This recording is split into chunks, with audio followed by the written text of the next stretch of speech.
Baik, kita lanjutkan kepada bab selanjutnya. Babu karahatil khuruji min baladin waqa'a fiha al-waba'u. Bab kemakruhan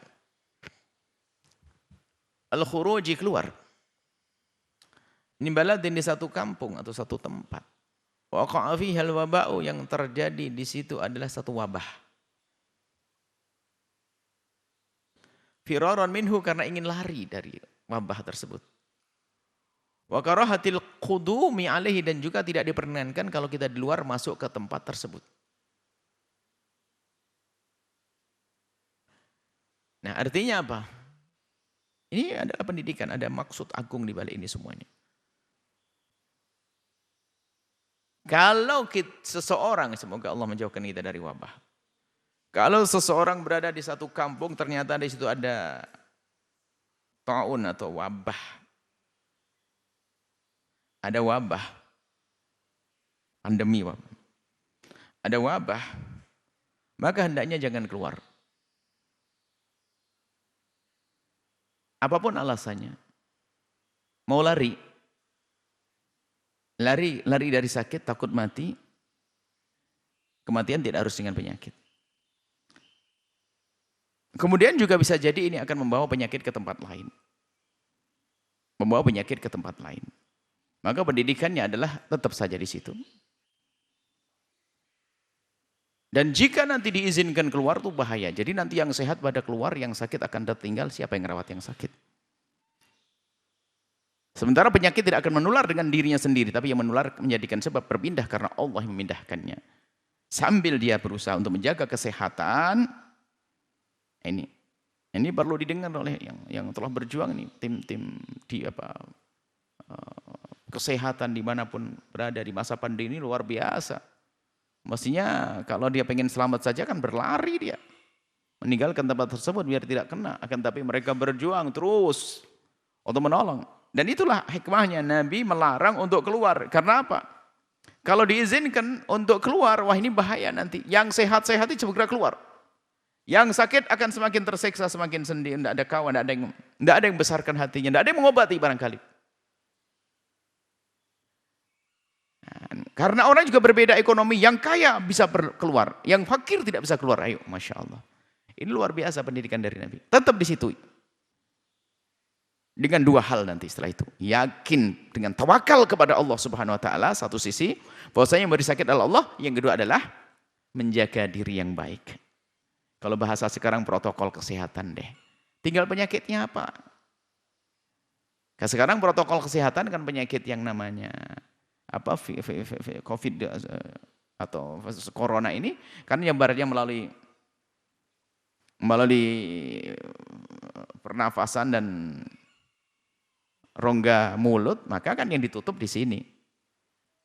Ini kan sebetulnya upaya sehingga hal semacam ini hendaknya betul-betul dipenuhi supaya tidak mengganggu orang lain. Maksudnya khususnya bagi yang merasa dirinya itu ada gejala yang kurang sehat, hendaknya dia memperhatikan saudaranya supaya tidak tertular olehnya. Tidak tertular olehnya. Tapi ingat, kalimat tertular ini memang ditolak oleh hadis Nabi, bahasanya tidak ada penularan penyakit, maksudnya tidak ada penularan penyakit dari dirinya sendiri. Kalau benar ada berpindah penyakit karena Allah yang mengizinkannya. Mananya apa? Sisi lain kita tidak boleh mengentengkan. Tapi sisi lain kita harus tidak boleh langsung gampang menyalahkan. Ini termasuk yang pernah kami serukan bahwasanya jangan sekali-kali mengatakan bahwasanya aku ketularan kamu. Itu menyakitkan. Jangan katakan aku ketularan dia.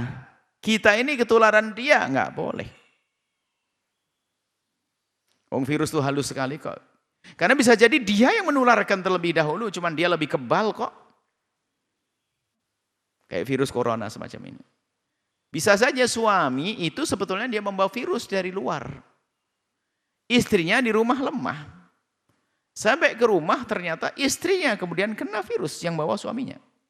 Cuman karena suaminya lebih kuat ternyata secara waktu berbeda. istrinya di saat parah, bahkan sampai meninggal kisahnya. Baru setelah itu suaminya.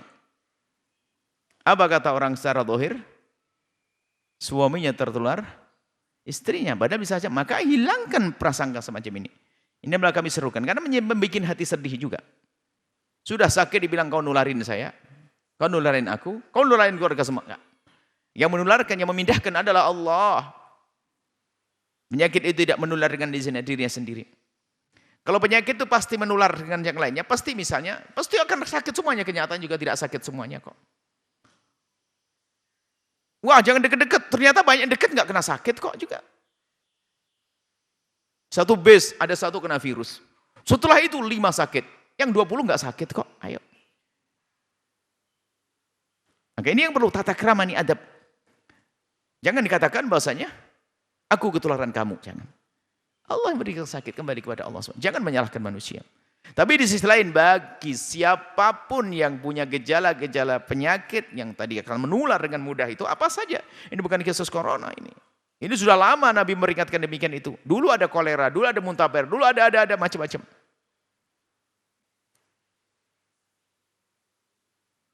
Jaga diri. Jaga orang lain. Nah ini. Maka di situ ada petunjuk bahwasanya kalau sudah di sebuah tempat, jangan keluar untuk menjaga yang lemah, yang sakit, agar kita bisa ngerawat, menolong orang sakit, ada pahala di hadapan Allah. Ada kemuliaan, dan minta kepada Allah menjaga diri sehat nanti, jangan khawatir.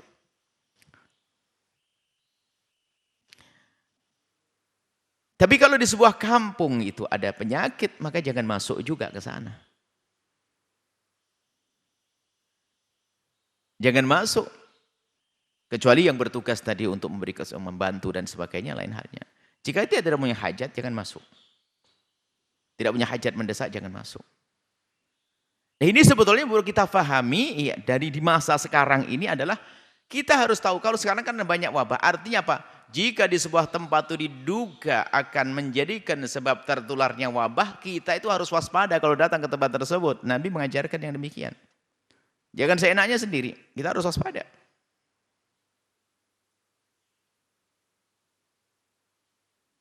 Baik, kita baca. Imam Nawawi mengambil firman Allah Subhanahu wa taala, mengambil dari surat Nisa ayat 78. Aina ma takunu yudrikumul maut walau kuntum fi burujim musyayyadah.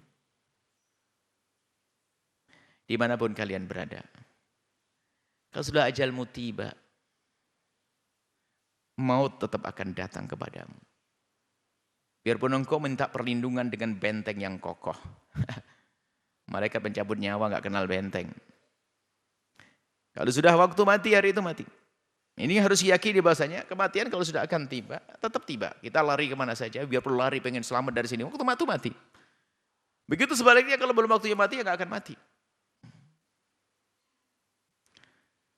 Jadi kita tidak boleh melari. Ini syarat Imam Nawawi mengambil ayat, bukan asal. Mengambil ayat ini menunjukkan ayat agar kita punya keyakinan bahwasanya kematian Allah yang menentukan. Biarpun kita lari, biarpun seseorang lari dari kampung yang berpenyakit. Kenapa kamu? Saya menghindar kampung saya kena wabah. Terus saya mau keluar saja. Keluar, kenapa? Biar saya tidak kena wabah, biar selamat, biar panjang umur. Oke, keluar. Kampung waktunya mati. Keluar tabrakan, mati dia. Enggak pakai wabah. Kalau harus mati, mati. Waqala ta'ala, dan Allah Subhanahu wa taala berfirman, ini yang lain firman, wala tulqu bi aydikum ila tahlukati. Jangan kau lemparkan dirimu kepada kehancuran. Maksudnya apa? Jangan engkau melakukan hal-hal yang menyebabkan kamu itu sakit, ceroboh. Kamu mati, ceroboh. Enggak boleh. Enggak peduli dengan protokol kesehatan, enggak mau jaga jarak seenaknya. Hati-hati, enggak boleh semacam itu. Kalau kita berurusan dengan orang banyak sana, waspada. Maka sesungguhnya protokol kesehatan yang diterapkan itu adalah dalam rangka menjalankan petunjuk-petunjuk yang diajarkan baginda Nabi SAW. Maka kalau ada orang menggunakan masker, adalah sebetulnya dia jangan egois, bukan sekedar dia ingin menjaga dirinya dari kena penyakit, tapi hendaknya dia memikirkan Dia adalah punya melintas ke niat, saya ingin menjaga saudaraku agar nyaman denganku. Wala tulqu biaydikum ila tahlukati, jangan kau hancurkan dirimu. Waspada, jangan seenaknya. Jadi termasuk kalau ada menurut ahlinya bahwasanya ini obat akan menghalangi penyakit tersebut, boleh. Terserah namanya apa saja. Menjaga diri kan, menjaga kan boleh, dianjurkan. Daripada mengobati. Apakah vaksin dan sebagainya? Jika betul menurut ahlinya. Maka kalau bukan ahlinya jangan ngomong deh, kan begitu saja. Jangan bikin menjadi orang jadi selisih paham dalam hal yang demikian itu. Kalau bukan ahlinya tidak perlu ngomong. Jadi yang ngomong ahlinya ini adalah bermanfaat atau tidak. Saya pun tidak berhak ngomong. Saya bertanya kepada ahlinya. Ahlinya para dokter mengatakan ini adalah vaksin bermanfaat. Nah kalau kata dokter vaksin bermanfaat, dokter yang beneran ya, dokter, bahkan bukan saya dokter beneran, dokter jumhur, dokter kebanyakan ya. Jumhur atibba, kebanyakan para atibba mengatakan ini bermanfaat, ya sudah kita ikuti. Akal kan begitu menghantarkan seperti itu. Akal kita itu mengantarkan untuk kita percaya kepada kebanyakan, kan begitu. Kalau ada satu dua dokter yang mengatakan beda, ya itulah urusan dia. Mungkin dia punya keyakinan beda dan ilmunya. Mungkin juga benar, mungkin. Tapi akal kita ngikuti yang lebih banyak. Tapi kalau ada orang ngikuti dokter yang ini, ya nggak ada masalah urusan dia. Cuma tolong tetap menjaga yang lainnya. Sehingga yang selama ini kami angkat, mungkin bisa kami katakan, kami sedikit ingatkan bahwasanya yang ceroboh urusan virus corona ini, yang mengatakan tidak percaya dan sebagainya, sehingga dia perilakunya bebas. Dan ini sebetulnya Anda okelah, Anda ahli tawakal, Anda orang tawakal, dan Anda sudah anggap saja sudah tahu umurnya panjang, benar tidak sakit. Tapi Anda ini telah ganggu orang lain yang selama ini dia pernah punya problem, ibunya meninggal karena COVID, bapaknya meninggal karena COVID, anaknya meninggal karena COVID, istrinya pun masih sakit karena COVID. Kemudian Andanya akan seenaknya sendiri. Anda menyakiti orang lain. Kecuali Anda hidup di hutan, tidak. Anda hidup dengan orang lain. Mungkin Anda ikut madhab para atibba yang mengatakan tidak ada corona, enggak perlu vaksin-vaksinan. Oke, itu untuk diri Anda sendiri. Tapi hargai mereka yang selama ini punya problem. Ini loh. Iman tuh di situ.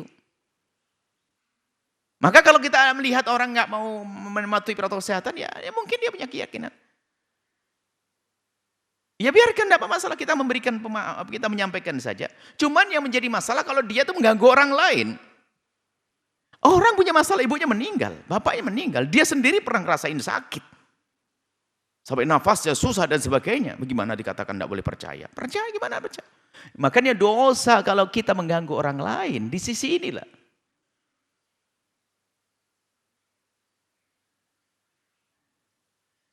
Jangan sombong dengan sunnatullah. Kalau kami juga ingatkan, jangan berlebihan juga deh. Berlebihan, takut berlebihan, tidak boleh. Tapi waspada. Waspada. Takut berlebihan, waspada. Dan juga kami selalu ingatkan khususnya para tokoh. Anda para tokoh, para ulama, Anda itu beda dengan orang-orang biasa. Justru para tokoh ini hendaknya bukan dijaga saja, beliau menjaga. Dijaga iya, selama ini egois banget kiainya dijaga, orang lain tidak dijaga. Enggak. Kiai itu di samping dijaga, menjaga. Lah termasuk menjaga yang kami selalu sampaikan. Kiai mohon maaf, kalau saya ini orang awam, ciuman salaman satu orang yang cium, salaman. Biasa saja salamannya. Tapi kalau Anda seorang alim, seorang tokoh yang dikagumi, lihat yang berebut orang salaman dengan Anda.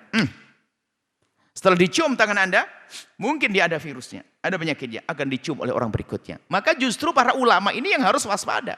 Enggak perlu salaman di hari semacam ini. Jangan bicara tentang tawakal Anda ganggu orang. Sungguh orang yang bersalaman dengan Anda ini tidak semuanya satu madhab dengan Anda. Bisa saja digelisah karena tidak salaman, enggak enak, yang lain pada salaman, enggak salaman nanti dibilang saya tidak menghormati, macam-macam. Maka lebih enak jangan salaman. Maka kami himbau para tokoh jangan salaman. Langsung stop biar orang ngerti. Tidak usah salaman. Barokah dari cinta, dari hati ke hati. Selesai. Melihat dari sisi ini. Bukan sisi ketawakal. Ketawakal itu pribadi antara Anda dengan Allah. Bukan pamer depan manusia. Bukan. Maka justru kepada para tokoh ini kami himbau agar waspada. Figur. Dia dikagumi orang. Dia sehat. Tapi tangannya mungkin dia terkena virus. Bukan dari mulutnya sendiri, dia menjaga, dia pakai masker rapi kok. tangannya orang lain dengan bermacam-macam orang ini bersentuhan. Dari sisi ini kenapa kok saya tegas hari ini dalam hal ini kami menjaga. Di samping menjaga ulama itu sendiri. Sebab kalau ulama membuka diri orang banyak berbondong-bondong yang datang bermacam-macam. Bisa jadi itulah yang menjadikan sebab dia terkena virus tersebut. Tapi ingat bukan sekedar dia dijaga, tapi dia harus menjaga orang lain. Kemudian satu hadis panjang. Wa Ibnu Abbas radhiyallahu taala dari Sayyidina Abdullah bin Abbas radhiyallahu taala anhu anna Sayyidina Umar ibn Khattab radhiyallahu taala anhu kharaja ila Syam. Kisahnya Sayyidina Umar keluar ke Syam. Tepatnya ke Palestina dalam riwayat. Palestina untuk memenangkan Palestina waktu itu. Hatta idza kana bi Sargha, di sebuah tempat Sargha, tempat kurang lebih ada berapa ratus kilo, masih jauh sih, tapi sudah keluar dari Madinah. Pokoknya sudah masuk wilayah Syam. Laqiyahu Umara al-Ajnad, ketemu dengan pembesar-pembesar pasukan, maksudnya adalah orang tokoh yang ada di sana. Yaitu Abu Ubaidah ibn al-Jarrah yang ditugasi di sana. Wa ashabuhu, dan sahabat-sahabatnya. Jadi Sayyidina Umar itu disambut. Anggap saja semacam di perbatas, tapal batas. Jadi Sayyidina Umar mau masuk Syam sudah disambut.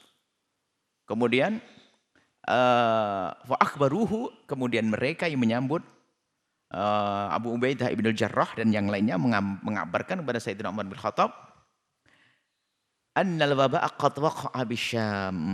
Ada petaka, ada pandemi di Syam itu.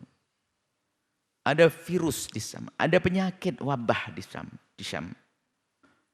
Kalau Ibnu Abbas, kemudian Sayyidina Abdullah bin Abbas bercerita, faqala li Umar, kemudian Sayyidina Umar di saat diberitahu oleh Abu Ubaidah ibn al-Jarrah, di saat diberitahu tadi lalu memanggilku. Faqala li Umar, Sayyidina Umar berkata kepadaku, ud'u lil muhajirin al-awwalina. Panggil orang muhajirin yang ada di sini dan di muhajirin. Muhajirin didahulukan untuk ditanya. Subhanallah, itu adab Sayyidina Umar bin Khattab. Kalau minta pendapat didahulukan yang tua dulu, yang lebih punya kelebihan dulu. Sebab muhajirin punya kelebihan. Disanjung oleh Rasulullah. As-sabiqun al-awwalan minal muhajirin. Fada'autuhum, lalu kami panggil orang-orang muhajirin. Fastasyarahum, kemudian Sayyidina Umar, khalifah istasyar, minta petunjuk kepada mereka. Wa akhbarahum, kemudian memberitahu para muhajirin punya pendapat. Annal waba waqad wa bisyam. Jadi akhbarahum, dan Sayyidina Umar memberitahu kepada mereka, ahli orang muhajirin yang berkumpul waktu itu, yang mendampingi, yang ada. Mana muhajirin, sini dulu. Setelah kumpul orang muhajirin, lalu Sayyidina Umar berkata bahwasanya wabah telah menimpa Syam. Fakhtalafu, mereka berbeda pendapat di antara mereka. Waqala ba'duhum, sebagian berkata, kharajta amrin, kau keluar untuk jihad ya khalifah. Kharajta amrin, kau keluar untuk jihad, untuk berperang. Wala naro an tarji'a anhu, aku berpendapat engkau tidak boleh kembali. Selagi maju terus maju, pantang mundur. Qala ba'duhum, sebagian lagi mengatakan, Umar, maka baqiyatun nasi, bersamamu orang banyak, sisa-sisa orang yang tertinggal di Madinah. Baqiyatun nasi wa ashabu Rasulillah wa ashabi Rasulillah. Boleh wa ashabu wa ashabi. Kalau ashabi berarti atofnya kepada nas, kalau ashabu kepada baqiyatu. Masih ada di Madinah sahabat-sahabat Nabi SAW.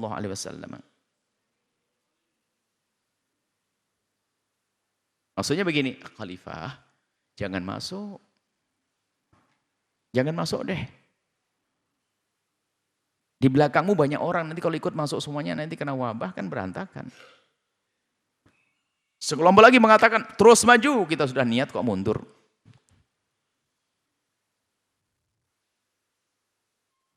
Pokoknya Sayyidina Umar lihat ini berbeda pendapat, ini kurang puas Sayyidina Umar.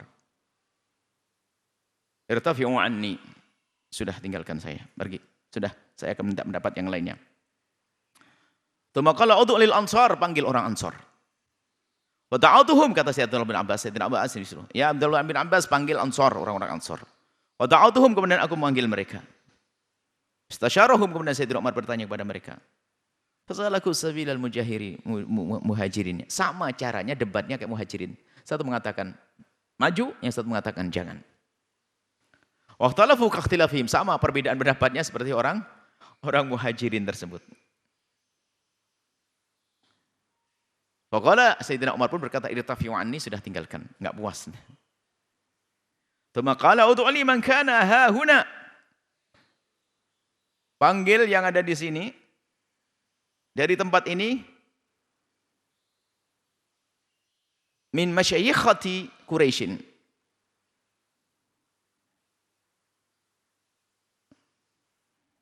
Atau masyikhati, harokatnya boleh masyikhati Quraisyin atau masyikhati Quraisyin. Maksudnya tokoh-tokoh sesepuh Quraisy. Yang ada dari sesepuh Quraisy. Min muhajiratil fathi, dari yang ikut hijrah waktu Fathu Makkah. Datangkan fada'autuhum, kemudian aku panggil mereka. Ini yang lain lagi, kelompok lain lagi. Falam yakhtalif alaihi minhum rajulani. Ternyata mereka tidak ada yang berbeda pendapat. Pendapatnya sama, yaitu apa? Faqalu, kemudian mereka berkata, nara antarji'a bin nasi. Kami berpendapat ya khalifah agar kau kembali saja dengan orang-orang yang kau bawa. Wala tuqdimahum ala hadzal waba. Jangan kau bawa mereka ke wabah tersebut. Jangan kau bawa mereka datang ke tempatnya wabah. Nabi Sayyidina Umar merasa tenang melihat pendapat ini, nyaman. Fanada Umaru, kemudian Sayyidina Umar menyeru finnasi, di manusia semua yang hadir situ, menyeru. Lalu berkata, inni musbihun ala dhahrin. Aku berpendapat sekarang musbihun ala dhahrin, musbihun menjadi ala dhahrin, ke punggung. Maksudnya apa? Aku pastikan aku akan kembali. Ala dhahrin, balik ke belakang maksudnya. Tadi kan ribut, ada yang terus, ada yang sekarang aku pilih kembali. Fa'asbihu alaihi, maka ayo kembali bersamaku. Fa'asbihu, maka menjadilah kalian alaihi, ala dhahrin, maksudnya kembali lagi. Nah ini karena apa? Kisahnya dulu. Madinah aman. Sam kena wabah, ini masih di tengah-tengah. Belum masuk tempat wabah. Jangan dianggap sudah masuk tempat wabah. Jadi ini, belum masuk tempat wabah.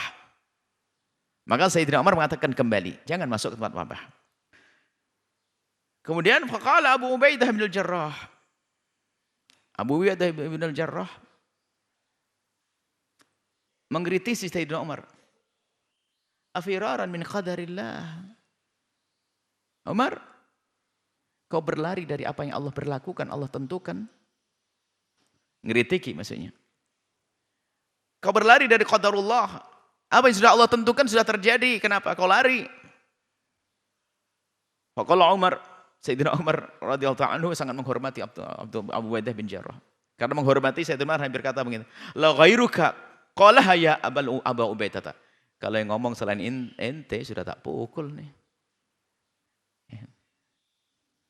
Kalau ngomong selain ente sudah tak pukul ya Abu Ubaidah. Untuk ngomong orang yang saya hormati. Wa kana Umar yakrahu khilafahu, Sayyidina Umar itu tidak senang berbeda dengan Abu Ubaidah. Naam. Betul wahai Abu Ubaidah, aku kasih tahu. Nafirru min qadarillahi ila qadarillahi. Kita berlari dari apa yang Allah tentukan menuju kepada apa yang Allah tentukan. Maksudnya apa? Semua ini ketentuan dari Allah. Saya menghindar daripada masuk wabah menuju ke tempat yang aman. Karena saya masih, ini tidak bertentangan dengan tadi. Kalau sudah masuk, iya nggak boleh keluar. Ini belum masuk kita. Kita berlari daripada ketentuan Allah menuju ketentuan Allah yang lainnya lagi. Kemudian Sayyidina Umar memberikan gambaran. Gambaran supaya berpikir. Ar-ra'aita, coba. Karena sangat dihormati, diberi pemahaman. Ar-ra'aita, coba kasih tahu aku. Lau kana laka ibilun. Kalau kau punya onta. Fahabitat wadiyan, kemudian dengan rombongan ontamu itu sampai ke sebuah lembah. Lahu udwatani, lembah itu ada dua sisinya. Ada lembah yang dua sisi. Ada dua sisi, kiri dan kanan. Ihdahuma khosobatun boleh. Khosibatun boleh. Yang satu subur hijau royo-royo dengan rumput yang lebat. Wal ukhra jadabatun atau jadibatun, yang lain lagi adalah kering keronta.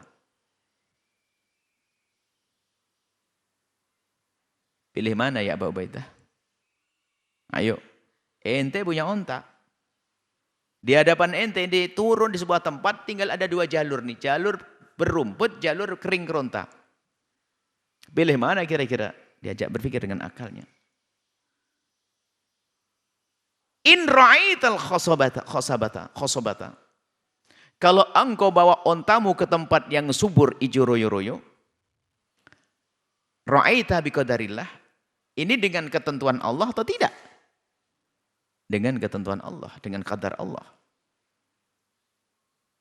Wa in ra'aital jadabata, kalau engkau mengambil yang kering keronta, juga ketentuan Allah. Suruh milih dong, ini sama-sama ketentuan Allah. Maksudnya ini yang Allah berlaku. Tinggal pilih kanan atau kiri. Begitu juga yang aku lakukan tuh. Baru faham. Itu kecerdasan Sayyidina Umar bin Khattab. Menjelaskan, itu adalah ijtihad Sayyidina Umar, mengikuti musyawarahnya para sahabat. Ijtihadnya Sayyidina Umar bin Khattab seperti itu. Logikanya begitu. Ini kita belum masuk. Ini kita tidak bertentangan dengan larangan Nabi kalau kita berada di sebuah tempat jangan keluar. Kita belum masuk kok. Kita masih di wilayah aman. Kalau saya kembali aman, kalau terus di wilayah tidak aman. Suruh milih. Ini adalah ijtihadnya Sayyidina Umar bin Khattab. Faja'a Abdurrahman bin Auf. Kemudian datang Abdurrahman bin Auf. Abdurrahman bin Auf adalah salah satu sahabat minal ashrah basyarin bil jannati. Tapi beliau bukan masyhur bil ilm Abdurrahman bin Auf itu. Tapi tiba-tiba beliau punya pendapat. Beliau mengatakan, wa kana mutaghayyiban, saat itu waktu lagi ribut tadi enggak ada lagi Sayyidina Umar minta pendapat, terus Sayyidina Umar bin Auf enggak tahu lagi kemana, ada hajat mungkin ke belakang atau bagaimana, enggak ada. Yang jelas sudah musyawarah selesai sampai Sayyidina Umar memutuskan kita kembali. Lalu berdebat dengan Abu Ubaidah bin Jarrah. Setelah menjelaskan begitu, semuanya diam. Tiba-tiba Abdurrahman bin Auf datang. Dengar apa ini, masalah ini. Oh ya. Lalu beliau mengatakan, faqala inna indi min hadza ilman. Oh, kalau ini aku punya ilmunya. Enggak usah ente tanya-tanya, seharusnya Umar enggak usah ente berijtihad. Aku punya ilmunya tuh. Apa itu? Sami'tu Rasulullah. Langsung aku mendengar Rasulullah sallallahu alaihi wasallam yaqulu, beliau bersabda, idza sami'tum bihi, kalau enggak mendengar tentang wabah bi ardin, di sebuah bumi, tempat, fala taqdamu alaihi, jangan kau datang. Wa idza waqa'a bi ardin wa antum biha, kalau wabah itu ada di sebuah tempat, di sebuah perkampungan negeri, wa antum biha, sementara kamu ada di situ, fala takhruju, kemudian jangan keluar firaran minhu, untuk lari dari penyakit tersebut. Fahamidallahu ta'ala Umaru, kemudian Sayyidina Umar menyanjung, bersyukur kepada Allah, wan sarafa, kemudian pergi. Muttafaqun alaih. Maksudnya apa? Ini termasuk Sayyidina Umar itu punya kelebihan, diantaranya apa? Banyak keputusan Sayyidina Umar itu sesuai dengan wahyu pada akhirnya, dikukuhkan dengan wahyu. Jadi ini Sayyidina Umar dengan ijtihadnya sesuai dengan apa yang disabdakan Nabi SAW. Muwaffaq. Jadi beliau mendapatkan taufik Rabbani dari Allah, sehingga omongannya pun keputusannya sesuai dengan sabda baginda Nabi SAW. Al-udwah ada janibul wadi, adalah samping lembah udwah. Kemudian satu hadis pungkasannya, wa an Usamah bin Zaid, dari Sayyidina Usamah bin Zaid, nafsu maknanya sama, radhiyallahu anhu, an Nabi, dari baginda Nabi SAW. Qala, beliau bersabda, idza sami'tum ta'una, idza sami'tum ta'una, jika engkau mendengar ta'un itu wabah yang merata. Bukan sakit kepada A, B, C, D, wabah merata. Bi ardin, menimpa satu negeri, satu bumi, fala tadkhuluha, maka jangan kau masuk. Wa idza waqa'a bi ardin, jika ada wabah di sebuah tempat, wa antum fiha, kamu berada di dalamnya, fala takhruju minha, jangan engkau keluar. Nah, ini adalah pendidikan yang luar biasa dari baginda Nabi. Kalau kita ambil faedah dari itu banyak sekali. Di antaranya apa? Enggak boleh meremehkan orang. Sayyidina Abdullah bin Ma'uf bukan min fuqaha, bukan termasuk sahabat-sahabat yang seperti Sayyidina Abdullah bin Umar, Sayyidina Abdullah bin Abbas, bukan. Tapi ternyata menyimpan satu ilmu hadis dari Nabi Shallallahu Alaihi Wasallam. Dan hikmah yang lainnya adalah musyawarah. Biarpun seorang pemimpin tidak gampang memutuskan. Biarpun idenya cerdas, pemikirannya cerdas. Sayyidina Umar cerdas sekali. Tapi pun demikian beliau mendahulukan musyawarah dalam menyelesaikan permasalahan. Dan semoga Allah menjauhkan kita dari wabah. Allah mengangkat penyakit dari kita, mengganti dengan kasih sayangnya. Dan semoga Allah menjauhkan kita dari khilaf. Penyakit saja ujian, tak taunya ujian lagi khilaf hari ini. Masya Allah. Semoga Allah mengampuni semuanya. Wallahu a'lam bissawab.